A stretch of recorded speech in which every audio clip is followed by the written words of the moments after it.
Convido os irmãos a abrirem suas Bíblias no livro do profeta Jonas, capítulo 2.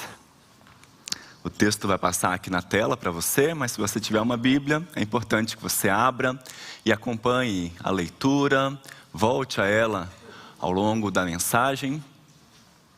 Jonas, na verdade nós vamos ler o último versículo do capítulo 1, verso 17, e vamos ler todo o capítulo 2. Que o Senhor nos abençoe na leitura e meditação da sua palavra. Amém. Deparou o Senhor um grande peixe para que tragasse a Jonas. E esteve Jonas 3 dias e 3 noites no ventre do peixe. Então Jonas, do ventre do peixe, orou ao Senhor seu Deus e disse: na minha angústia clamei ao Senhor, e Ele me respondeu. Do ventre do abismo gritei, e Tu me ouviste a voz. Pois me lançaste no profundo, no coração dos mares, e a corrente das águas me cercou. Todas as Tuas ondas e as Tuas vagas passaram por cima de mim. Então eu disse: lançado estou de diante dos Teus olhos. Tornarei porventura a ver o Teu santo templo? As águas me cercaram até a alma, o abismo me rodeou, e as algas se enrolaram na minha cabeça. Desci até os fundamentos dos montes, desci até a terra, cujos ferrolhos se correram sobre mim para sempre. Contudo, fizeste subir da sepultura a minha vida, ó Senhor meu Deus. Quando dentro de mim desfalecia a minha alma, eu me lembrei do Senhor, e subiu a Ti a minha oração no Teu santo templo. Os que se entregam à idolatria vã, abandonam aquele que lhes é misericordioso. Mas com a voz do agradecimento, eu Te oferecerei sacrifício, o que votei, pagarei. Ao Senhor pertence a salvação. Falou, pois, o Senhor ao peixe, e este vomitou a Jonas na terra. Vamos orar mais uma vez? Ó Deus, com a Tua palavra aberta diante de nós, nós primeiro queremos agradecer, porque ela é viva, ela é eficaz, e o Senhor fala diretamente através dela. Obrigado pela oportunidade que nós temos de lê-la, de ouvir sobre ela.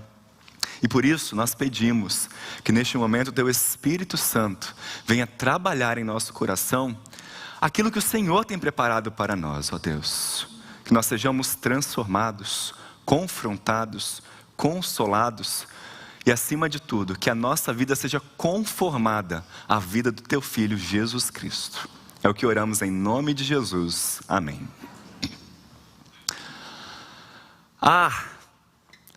Se o mundo inteiro me pudesse ouvir, tenho muito para contar, dizer que aprendi.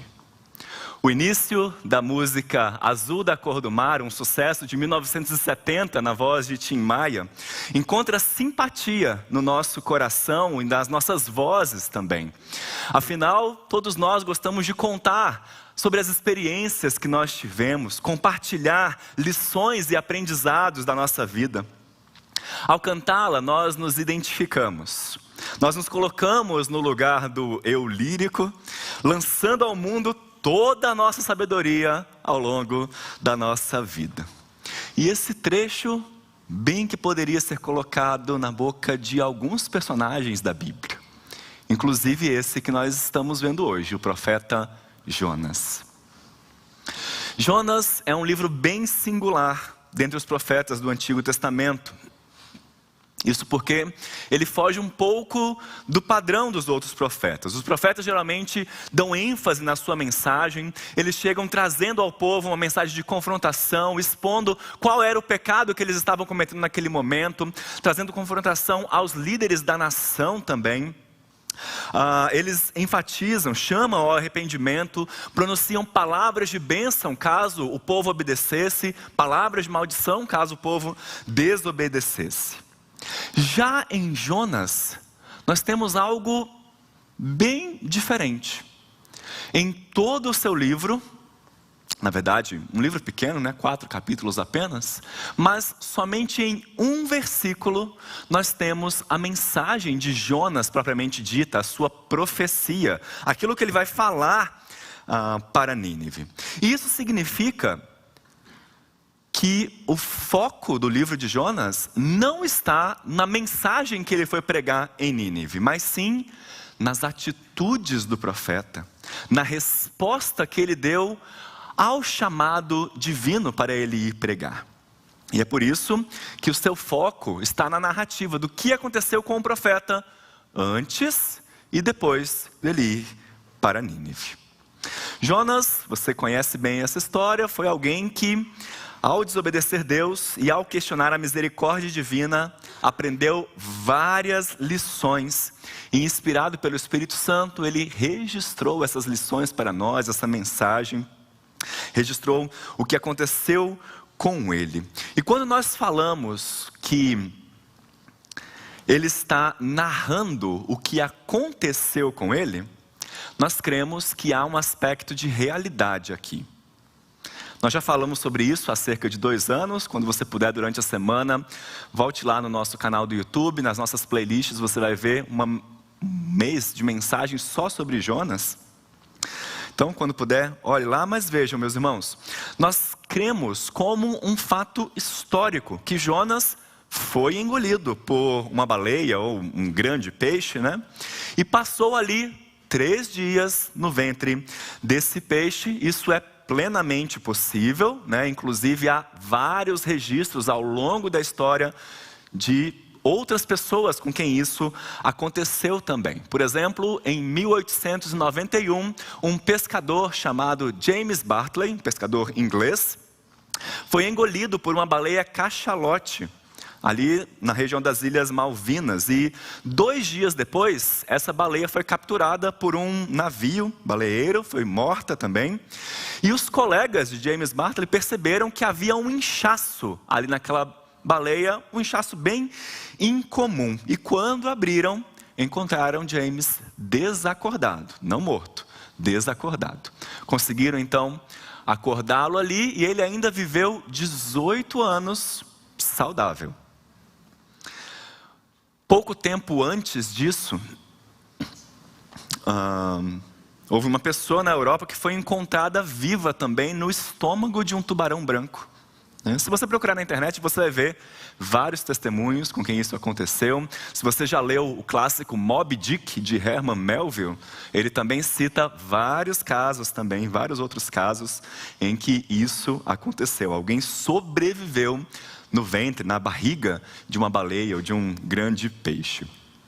Mas para além da questão da historicidade, nós precisamos lembrar, mais uma vez, que o foco da história de Jonas não é o seu relacionamento com o peixe, mas sim o seu relacionamento com Deus. O livro não é sobre como Jonas sobreviveu à baleia, mas sim sobre como Jonas foi renovado espiritualmente em seu relacionamento com Deus. E é por isso que o nosso foco aqui, a nossa atenção, vai estar voltada para um outro ponto hoje. Nós cremos que o Antigo Testamento nos mostra sombras, nos mostra figuras, elementos, situações, circunstâncias, orações que apontam para aquilo que aconteceu com Jesus Cristo.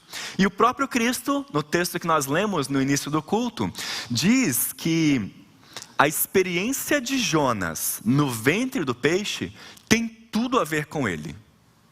E é por isso que, aproveitando a temática de Páscoa, ainda nesse mês de abril, a nossa intenção nesta manhã é analisar 2 momentos da oração de Jonas, como isso é aplicado ao Messias, como isso também pode ser aplicado a Jesus Cristo, e em terceiro lugar, claro, o que a gente tem a ver com isso, ou o que isso tem a ver com a nossa vida. Então, vamos começar vendo 2 momentos da oração de Jonas. Primeiro, Jonas descreve o seu afogamento nos versos 2 a 6. Ele recorda de maneira bem vívida a crise em que ele se meteu. Isso porque, ao ser jogado no mar pelos marinheiros, uma coisa que ele mesmo pediu para ser feito, O profeta fica à deriva e começa a se afogar. Daí ele descrever aí as ondas rolando acima dele, as águas o cercando, as algas que envolveram a sua cabeça. Mas aqui nós temos grandes, embora seja uma experiência que aconteceu com ele, grandes figuras de linguagem também. Eu quero que você perceba aqui que nós chegamos no momento do livro de Jonas, em que o profeta descreve o ápice, o máximo, onde ele conseguiu chegar ao tentar fugir de Deus. Então, se você voltar aí uma página da sua Bíblia, você vai ver que lá no capítulo 1, ele é chamado para se levantar e ir para Nínive. Jonas se levanta, mas para fugir. E então, você pode ver que o texto vai trazendo vários jogos de palavra. Por exemplo, a palavra descer. Jonas, fugindo, desce para Jope. Em Jope, ele desce para o navio. No navio, ele desce para dormir no porão. No meio da tempestade, os marinheiros o acordam, pedem para ele orar, invocar o seu Deus. Ele reconhece que aquilo ali que estava acontecendo era culpa dele, e então os marinheiros jogam ele no mar, descendo mais uma vez. E agora ele desce o máximo possível ali, sucumbindo, descendo às profundezas, ao ventre do abismo, ele diz aqui, ao fundamento dos montes. Usando toda a sua capacidade poética, Jonas está aí usando o que a gente chama na língua portuguesa de eufemismo, falando as coisas de uma maneira bem branda, de uma maneira bem agressiva, para não assustar as pessoas. Mas o que ele está dizendo é que ele está prestes a morrer. Inclusive a palavra abismo aí é a mesma palavra que o Antigo Testamento usa para o mundo dos mortos, às vezes para o inferno inclusive. Então, à medida que Jonas descreve o seu desespero, você consegue não só imaginar, mas até mesmo sentir ele ficando sufocado, sentir a situação miserável em que ele se colocou. E Jonas, ao perceber essa situação, chega a uma conclusão de que havia uma coisa pior do que estar ali. Olha comigo novamente o verso 4. Então eu disse, lançado, separado, distante estou de diante dos teus olhos. Pior do que morrer ali, afogado, chegando ao fundamento dos montes, chegando às portas do abismo, era morrer distante de Deus. Ele nunca imaginou que conseguiria chegar tão longe. E foi justamente nesse momento em que ele trouxe à memória aquilo que podia dar esperança. Verso 7. Quando dentro de mim desfalecia a minha alma, eu me lembrei do Senhor. E então ele passa ao segundo momento do seu salmo, a sua oração. O momento em que ele descreve o seu resgate, em que ele percebe que Deus o ouviu. Depois de perceber a sua situação desesperadora, Jonas se lembra do seu relacionamento com Deus. Até ali, em todo o tempo, meus irmãos, ele havia sido um homem que estava em aliança com o Senhor. Jonas era um profeta já conhecido no meio do seu povo, porque ele pregou a favor da expansão das fronteiras do reino, lá no tempo de Jeroboão II. Até ali, ele recebia mensagens diretamente de Deus. Ele sabia que ele podia contar com o Senhor. Mas mais uma vez, isso torna a sua fuga algo ainda mais tolo. Mas também, ao se lembrar de Deus, isso marca o começo da sua esperança. Ele havia abandonado Deus, ou tentado abandonar. Mas o fato de que ele não perdeu a consciência até ali, provava que Deus não o havia abandonado. E nessa oração de livramento, nessa oração que ele faz para Deus, é importante nós olharmos para ela, analisarmos e percebermos, na verdade, desfazermos uma confusão muito comum, principalmente vinda por parte de uma corrente teológica lá dos anos 80, 90, chamada confissão positiva. Já ouviu falar? Confissão positiva? O que essas pessoas da confissão positiva falam, né?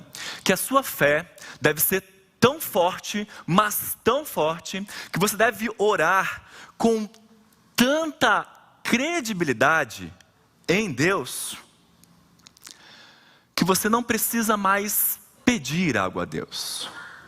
Você já ora agradecendo mesmo antes de receber. Porque as suas palavras têm poder e elas vão gerar uma realidade espiritual para transformar aquela situação que você está passando. Então, quando você está doente, ao invés de você pedir por cura, você já ora agradecendo. Se você está desempregado, você não deve orar pedindo para Deus abrir uma porta. Agradeça, porque Deus já abriu. Seu emprego já chegou. Declare. E como é que eles pensaram nisso? Como é que chegaram a essa conclusão? Um dos motivos é porque leram a oração de Jonas e viram que Jonas ainda estava na barriga do peixe e já declara que Deus o livrou. Deus ouviu a sua oração, Deus o resgatou antes mesmo dele estar fora ali do peixe. Ele declara que já recebeu a bênção, já foi respondido por Deus antes mesmo de ser vomitado. E então nós devemos seguir o exemplo de Jonas fazendo a mesma coisa. Aqui é importante a gente perceber alguns perigos de nós pensarmos assim, meus irmãos. Primeiro, lembrar que a confissão positiva tem origem no esoterismo, principalmente no esoterismo oriental, né? Tem a mesma origem daquela corrente chamada O Segredo. Já leu o livrinho O Segredo? Que é a importância da força do pensamento positivo na sua vida. Se você está precisando de dinheiro, mande um cheque em branco para você mesmo, pelos correios, para que outros cheques em branco possam chegar, né? Então, daí a gente já começa a perceber que tem alguma coisa estranha, tem um perigo por aí. Um outro problema dessas questões da confissão positiva é que isso coloca um peso enorme sobre as pessoas, fazendo com que elas se sintam culpadas, com que elas se sintam crentes de segunda categoria por não terem fé o suficiente para orar como se as coisas já tivessem acontecido. E um outro problema também é aquela grande máxima que todo pastor adora citar: texto sem contexto vira pretexto para tudo. Perceba como é fácil nós perdermos o foco e acabarmos não respeitando a narrativa, né, daquilo que está escrito aqui na Bíblia. Leia com atenção o final do capítulo 1 e o capítulo 2 também, que você vai perceber algo que muitas vezes nos escapa. O peixe que engoliu Jonas não é uma punição, não é um castigo, mas sim um resgate que Deus manda. Olha só, o versículo 17 do capítulo 1 novamente. Deparou o Senhor um grande peixe para que tragasse a Jonas. Deparar é Deus levantar, fazer com que um peixe fosse lá tragar a Jonas. E essa palavra é uma palavra-chave aqui no livro de Jonas, porque ela vai aparecer também lá no capítulo 4, quando Jonas está morrendo de calor. E então Deus Deus faz crescer uma planta sobre Jonas para o livrar do calor. Deus fez com que um grande peixe engolisse Jonas para o livrar do seu afogamento, da sua morte.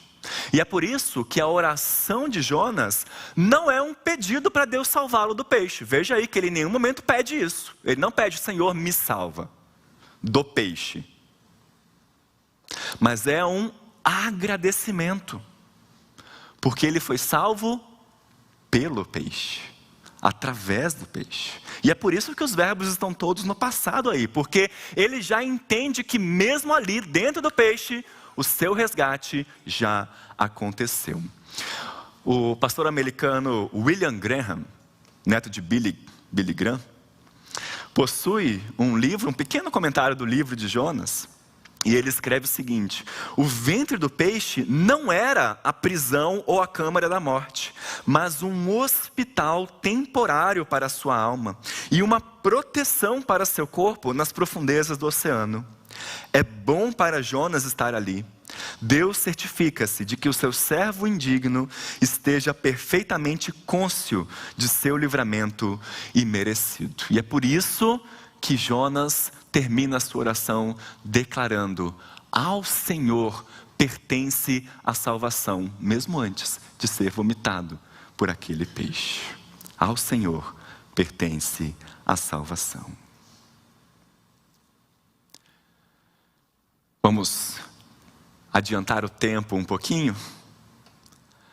No domingo da ressurreição, quando caminhava e conversava com 2 de seus discípulos na estrada de Emaús, Jesus expôs a eles o que as escrituras do Antigo Testamento falavam sobre a sua morte e a sua ressurreição. Também, mais tarde, ele se encontrou com um grupo maior de discípulos, e o evangelista Lucas diz que ele lhes abriu o entendimento para que eles compreendessem tudo o que estava escrito sobre ele na lei de Moisés, nos Salmos e nos profetas. Não querendo colocar palavras nas bocas de Jesus, mas bem que ele poderia dizer ali: a história de Jonas é sobre mim. Aliás, muito antes disso, ele já declarou isso, né? Mais uma vez, no texto que nós lemos no início do culto, o próprio Cristo fala sobre o sinal de Jonas. Aqueles que queriam vê-lo realizando milagres, ele disse que a descida de Jonas ao mar e o seu retorno foram, ou melhor, não foram uma experiência isolada, não foram eventos desvinculados do plano de Deus. Pelo contrário, Jonas teve uma experiência preparatória que apontava para algo muito mais grave, muito mais grandioso que iria acontecer com o Messias. Jesus foi aquele que morreu, que desceu às profundezas, ao coração da terra e depois retornou para ser um agente de vida e de bênção. E é por isso que a oração de Jonas, meus irmãos, pode ser considerada, pode ser colocada na boca do Messias, nos lábios do Messias. Ao ser castigado, ao sofrer, ao ser crucificado em nosso lugar, Jesus experimentou a dor de carregar sobre si os nossos pecados, a nossa punição. Se Jonas pôde dizer que na profundeza do mar ele estava distante de Deus, distante dos seus olhos, muito mais Jesus, que mergulhou nas profundezas do nosso mar, do nosso caos, a ponto de dizer em alta voz, pregado na cruz: Deus meu, por que me desamparaste? Por que o Senhor se afastou de mim, se distanciou de mim? Jesus voluntariamente tomou sobre si a morte que nós merecíamos pelos nossos pecados.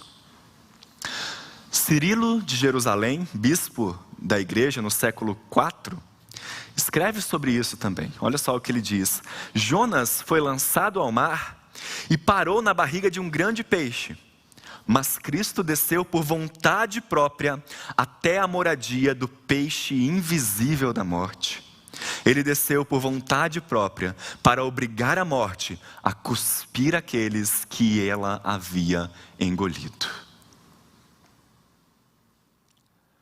É por isso que nós nos alegramos, porque a história da Páscoa não termina com a morte. A morte não pôde deter o nosso Senhor. E aqui está mais uma semelhança com Jonas. O lugar que deveria ter sido um lugar de morte, tornou-se um lugar de libertação e de vida. Meus irmãos, ninguém espera que alguém vá sobreviver na barriga de um peixe 3 dias. Tanto que é difícil acreditar. Os teólogos mais recentes, os chamados liberais, vão dizer que Jonas é puramente uma fábula. É impossível isso ter acontecido. Ninguém espera que um homem sobreviva à morte, muito menos a morte na cruz. Tudo indicava que a descida para as profundezas significava o fim de Jonas, assim como a morte de Jesus significava o seu fim. Porém, assim como Jonas foi libertado do seu túmulo nas águas, para continuar a sua obra de pregar o arrependimento e a salvação à população de Nínive, Cristo, por meio da sua ressurreição, trouxe vida a todos nós e continua a oferecer o Evangelho a todas as pessoas. Ok, pastor, entendi. Jonas estava lá apontando para Cristo, Cristo podia orar a mesma coisa que Jonas, e o que isso tem a ver comigo? Eu quero te sugerir 2 aplicações. Primeiro, 2 aplicações da oração de Jonas, e depois mais 2 aplicações desse fato de que essa oração também é uma oração de Cristo. Então, primeiro, lembre-se de que em muitos momentos desse livro, Jonas é um anti-exemplo. Ou seja, nós não devemos seguir os seus passos. E um desses passos, um desses momentos, aliás, tem a ver com oração. Não deixe de orar já quando é tarde demais. Claro, alguma oração é melhor do que nenhuma oração, mas procure não deixar para orar somente quando é tarde demais. Mesmo nos momentos mais escuros da vida, Deus nos resgata pela sua misericórdia, foi isso que Ele fez com Jonas, mas nós somos ensinados, meus irmãos, a não deixar a oração para o último momento, a nos lembrarmos de Deus no início, antes de tudo, antes do desespero. É por isso que nesse sentido, Jonas foi um péssimo exemplo para nós, porque só aqui, pela primeira vez nesse livro, nós somos informados de que Jonas finalmente orou. Quando Deus o chamou para a sua missão em Nínive, ele não orou para ponderar a sua resposta, logo fugiu. Durante a sua fuga para Jope, ele não orou pedindo a Deus orientação. Quando ele comprou sua passagem para Tarsis, não orou. Também não orou quando o capitão do navio veio falar com ele durante a tempestade, falando: olha, levanta aí, invoca o seu Deus, porque vai todo mundo morrer. Não é isso que ele faz. A falta de oração foi o que preparou aquela descida gradual de Jonas que eu citei. Foi o que deu base para a sua tolice, para a sua rebelião, para a sua ruína. Então, o que foi que mudou na vida de Jonas para transformá-lo num homem de oração, então? Note aí, Deus, na sua soberania, na sua misericórdia, no seu plano maior para a nossa vida e para a vida de Jonas, levou Jonas ao fundo do poço. Ele se reconhece separado de Deus, separado da comunhão com o povo de Deus, por isso que ele o tempo inteiro fala: eu quero tornar a ver o Senhor no teu santo templo. Separado do testemunho da palavra de Deus. Jonas se viu preso, se viu em um túmulo. E por causa da libertação graciosa que antecede a oração de Jonas, ele foi finalmente capacitado a orar.